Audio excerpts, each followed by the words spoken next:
Hi friends, it's Claire from Scrappynerduk UK and I'm doing another video that I have edited from a Facebook Live that I did over at Quirky Kits.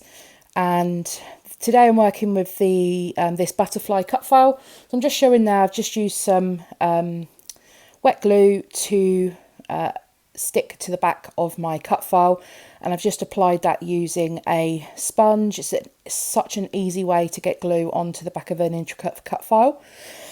And then I've just backed it with some vellum, and it's going onto this gorgeous paper from Bloom Street by Paige. And just ignore me there, that's part of my, I've tried to cut out as much as possible of the Facebook Live that you wouldn't want to sit and watch. So yeah, I've tried to be choice in what I've left in. So I am going to use this gorgeous paper now. I am going to do some mixed media on this, and it's going to look a hot mess until the cut file goes back down. So I'm one to really steer away from doing mixed media on my layouts. I don't like the feel of dry paint on my hands, which really puts me off.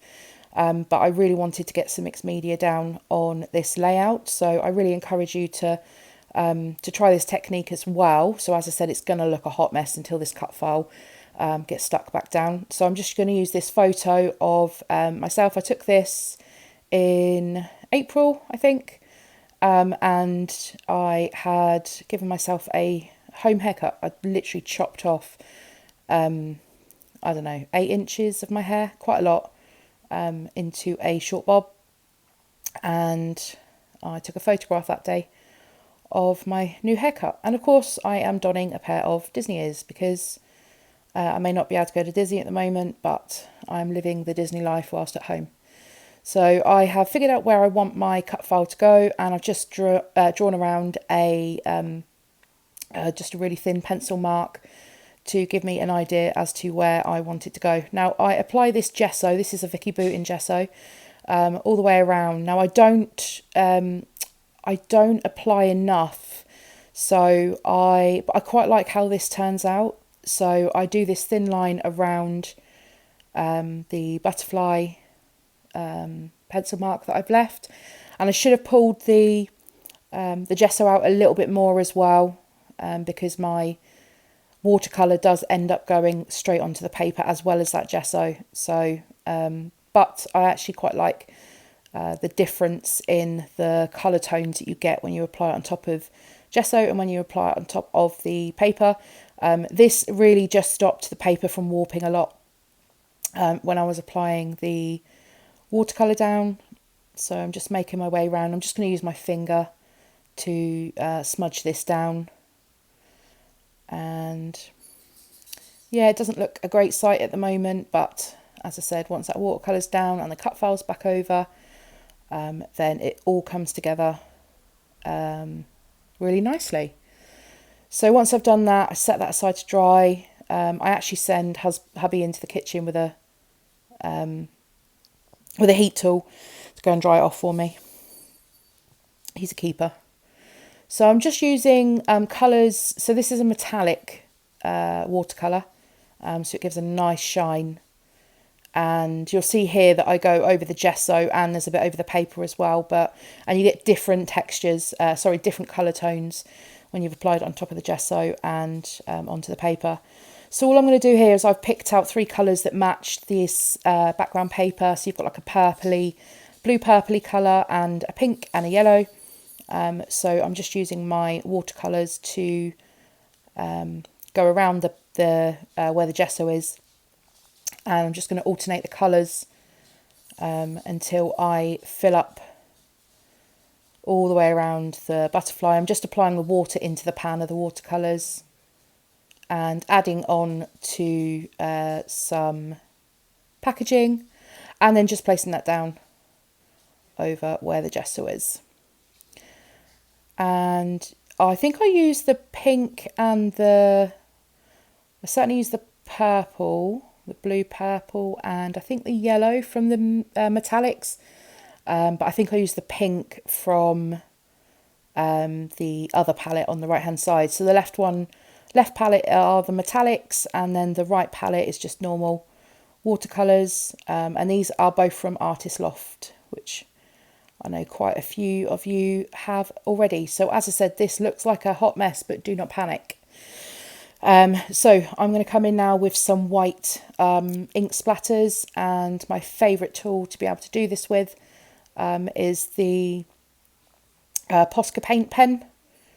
And not a lot's coming out initially, and I only want a few little white splatters.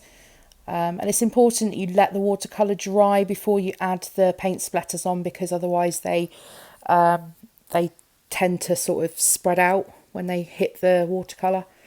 So make sure your paint is dry before you add anything else on top. And then I'm going to come back in, there you go, just putting the cut file down, making sure I'm happy with the colour that I've got going on.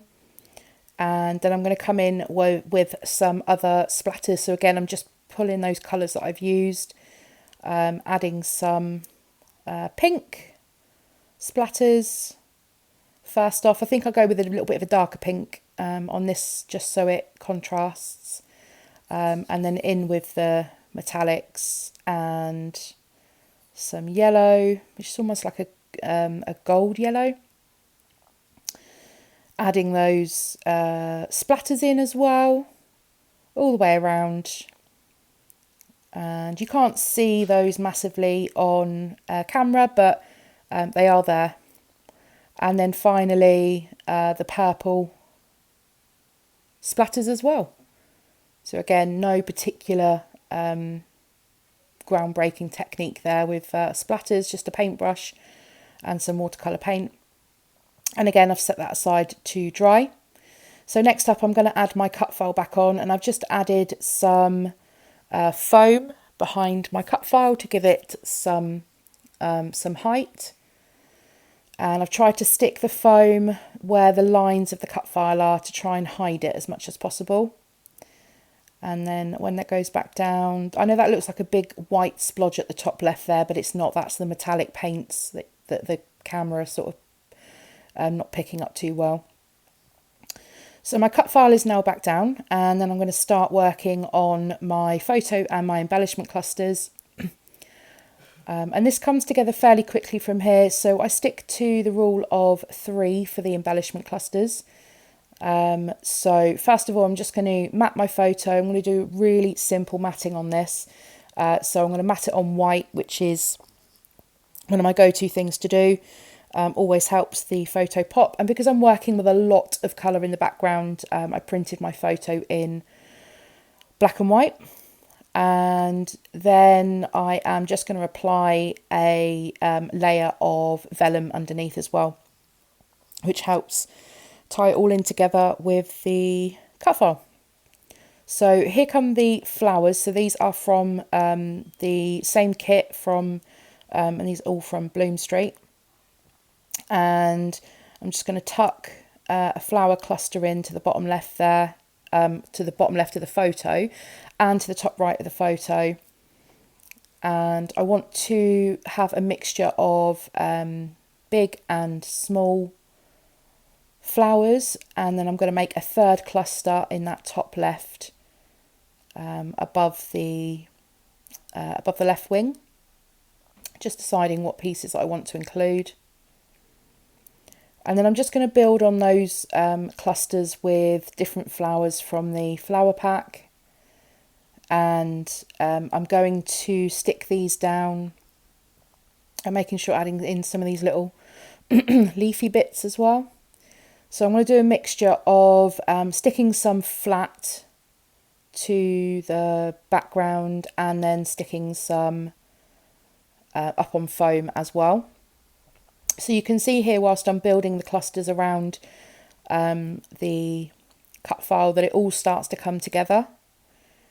And then I just want something separating my photo from that cut file, so I add in a doily. So these stickers here are from my stash, and they're another Paige Evans product. I think they might be from Pick Me Up. I'm not too sure. I know that there's a few packs from different collections. These are the little rose gold ones, and you can see there that I've They are well used, they are well loved. I'm using 3s for ease now, completely out of ease, and I think I've had 3 packs of those ones. Craziness. So yeah, I'm just going to come in here with sticking all of this down, and apologies for the shakiness. I now have my camera on a mount on my desk. It used to come off the shelf just above where I sit, but it was pulling all the enamel off the edge of the shelf, so now have a mount that sticks to my desk instead. But obviously when I add a little bit of ATG, it does make that camera rock a little bit, so apologies for that. So yeah, just sticking all of those in, adding some up on foam and adding some just straight down. I do use a couple of different foam depths, and that helps as well. So these ones are slightly thicker, and then I also use a roll of foam tape, and it's really thin. So I think it's about like 1 millimeter thin. So it does add a couple of different dimensions to the layout. And I'm just deciding where exactly I want my photo to go, and I'm just adding that flower back in behind the photo so it all joins in together. My photo ends up higher up than I initially had it, but it's fine. And then just working on this bottom cluster as well, just adding those in. And again, making full use of my foam. And yeah, although I don't do mixed media a great deal,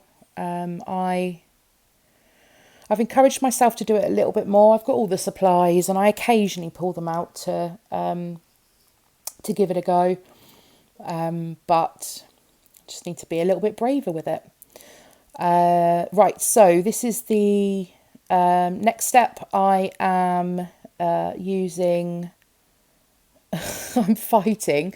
This is a butterfly Fisker's punch, and I'm punching out some vellum butterflies to add into my cluster. So I've gone with the Fisker's punch, and I'm just pulling the wings up. And it's a bit strange because when you add wet glue to the middle bit of the butterfly, the wings sort of come up anyway. I think that's just how the vellum reacts to anything wet. So I'll add those in, and I will glue those. I think I'll glue those down off camera anyway. And then just a couple of the smaller ones, just using a small punch here from Hobbycraft, and just adding a few smaller butterflies in to those clusters as well. And then I think the final thing that I do on this is I just come in with some Nuvo drops, and again this is from the same kit. If you are interested in the Quirky kit at all, then I will leave a link in the description box down below for you to go over and take a look.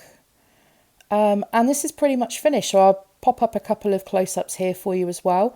And if you have enjoyed this video, then I encourage you to please give it a thumbs up, and subscribe if you're new, and leave any comments in the comments section down below, and I'll see you next time. Bye!